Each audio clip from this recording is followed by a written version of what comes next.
Salut à tous, c'est Pang de la chaîne, bienvenue sur cette vidéo qui va aujourd'hui parler de questiosophie, qui va reprendre la démarche d'hier, donc la vidéo d'hier concernant la sémantique exploitée par nos partenaires ou par nous-mêmes en interne et l'importance du mot et comment on peut éventuellement rebondir dessus, notamment suite à une question de Ben qui me disait quand tu dis faire dire le mot plusieurs fois, donc faire prendre, mentaliser et faire entendre le mot, un des mots clés du partenaire.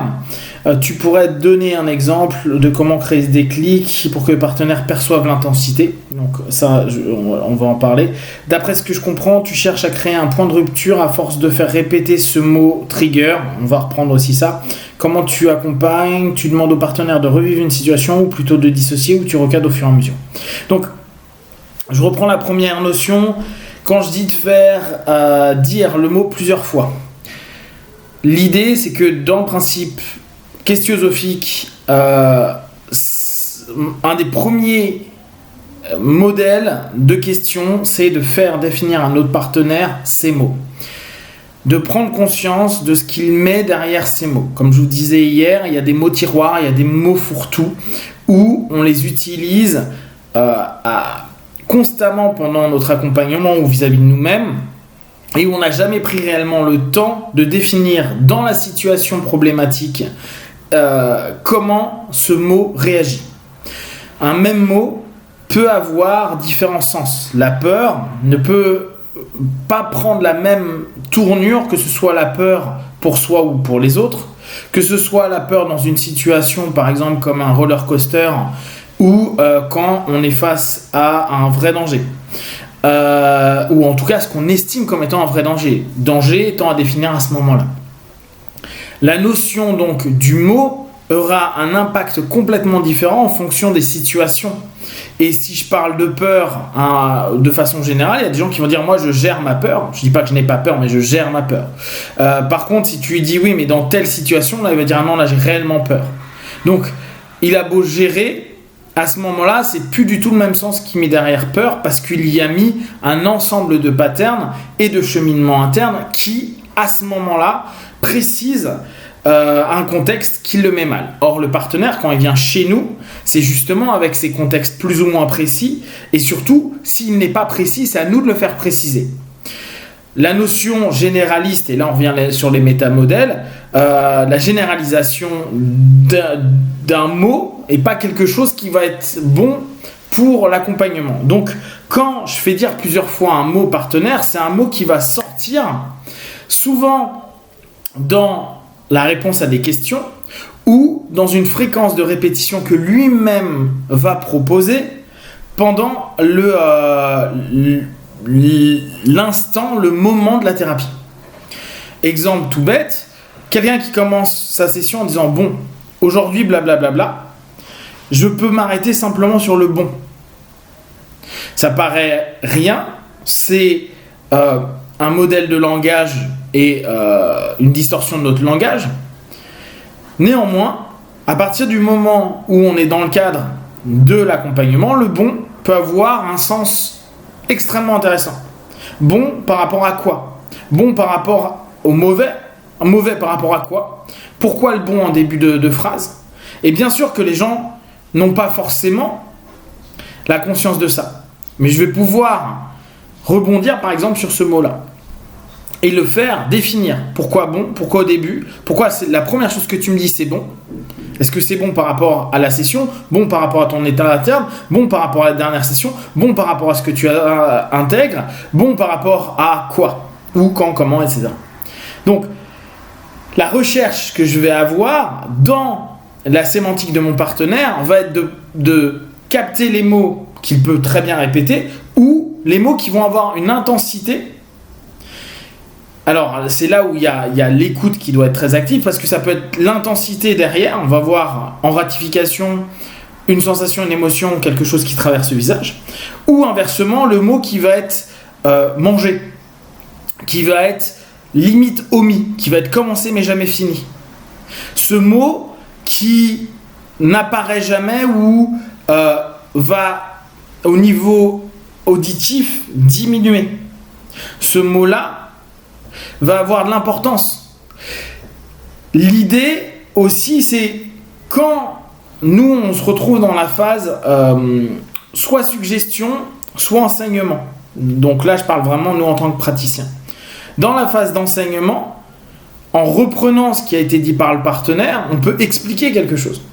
Et dans l'explication, il va y avoir des mots qui souvent vont faire réagir le partenaire. Et la personne va nous dire, oui, c'est exactement ça. Mais dit par moi, ça n'a aucun intérêt.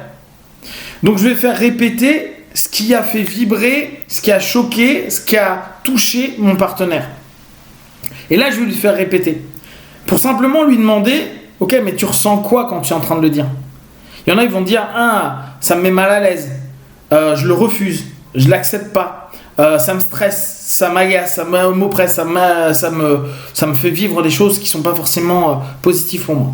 Et de là, je vais lui faire répéter jusqu'à ce qu'il puisse me définir ce qu'il vit au travers de ça. Donc comme ça, j'aurai la résultante de ce que ce mot peut créer comme pattern, ne serait-ce que physio-émotionnellement parlant, et dès lors, obtenir un feedback que je vais pouvoir réexploiter au travers d'autres questions. Et d'autres, peut-être, précisions sur la sémantique de ce qui est en train d'être vécu en interne, et peut-être même dans cette explication de certains de ces mots, d'un processus ou d'un schéma qui va être proposé à ce moment-là. Donc c'est de cette façon-là, en fait, que je fais répéter le partenaire. Au travers de soit quelque chose qu'il a perçu, soit quelque chose qu'il omet ou qu'il ne veut pas s'entendre dire ou qu'il coupe à chaque fois, soit au contraire sur quelque chose qui a créé un impact sur lui. D'après ce que je comprends, tu cherches à créer un point de rupture à force de faire répéter ce mot trigger. Non, je ne cherche pas de point de rupture. Je ne cherche pas une rupture du pattern au travers du mot trigger. Je cherche à ce que le plus possible, le mental, plus le corps, via les émotions, puisse me donner une réponse. Voir si réellement il y a quelque chose ou c'est juste quelque chose qui va se perdre. Attention, c'est aussi souvent, les gens vont te répéter, dire je ressens rien. Il va falloir faire préciser ce ressenti au travers de la répétition. Et parfois, moi je le fais répéter en termes de suggestion. J'ai de plus en plus peur vis-à-vis d'eux, ou simplement j'ai de plus en plus peur, si je reprends ma notion de peur. Cette peur s'accroît à l'intérieur de moi. Je sens cette peur devenir complètement intense en moi. T'avais rien, là on va voir s'il se passe quelque chose. Et en fonction, on va voir l'impact du mot, plus la suggestion, plus la répétition, plus la concentration au travers de la transe, donc qui nous amène à une focalisation et potentiellement à un accroissement de l'impact de la suggestion. On va voir ce qui va se passer. Et là encore, en fonction de ce qui se passe, on va pouvoir bosser dessus. Se dire, tiens, non, là, effectivement, ça amène à rien. Donc, qu'est-ce qu'il y avait dedans ? Ou redéfinis-moi, et là, je reviens sur la définition du mot. Parce que peut-être qu'il y a des choses qui ont été dites en amont, et là, il va y avoir quelque chose qui va contredire ce qui a été dit en amont. Qu'est-ce qui est perçu à cet instant T par rapport à cette situation, de ce qu'on est en train de parler ou ce qui émerge, et ce qui est vécu. Et la perception qui va être proposée ne cherche pas à faire répéter pour interrompre un pattern, mais au contraire, pour mettre en place, parce que là tu mettais la notion, cherche à créer un point de rupture. Moi, ce qui m'intéresse, c'est avant de créer la moindre rupture, c'est au contraire connaître le cheminement du pattern, c'est-à-dire le modèle qui est mis en place, pour voir ce qui s'automatise dès qu'il y a enclenchement de ce point trigger, de cet élément déclencheur. Alors, comment tu accompagnes ? Est-ce que je demande de revivre la situation en associé ou je recadre au fur et à mesure ? Ce qui m'intéresse, c'est rarement la revivification d'une situation. Ce qui m'intéresse, c'est dans l'ici et maintenant, la perception de ce qui est perçu. Je m'en fous qu'il ait 30 ans, il ait perçu ça à ce moment-là. Mais à cet instant-là, lui, c'est pas le gars de 30 ans d'il y a 30 ans que je suis en train d'accompagner. C'est la personne de maintenant. C'est-à-dire qui a déjà travaillé ou qui a été traumatisé ou qui a répété sans cesse ces mots et ces automatismes psychiques que j'accompagne. Donc, c'est le mot dans l'ici et maintenant que je demande qu'il perçoive. Que ça le ramène ou non en régression. Il peut très bien répéter et se dire « Ah là, je me retrouve là-dedans. » Tu te retrouves là-dedans, mais maintenant, tu le perçois comment ? Parce que c'est ce qui va m'intéresser. Ne serait-ce que la perception du maintenant, de l'avant, fait un recadrage automatiquement du passé. Parce qu'il n'est plus le passé. Mais il n'est qu'une perception du passé. En tout cas, il n'a qu'une perception de ce passé-là.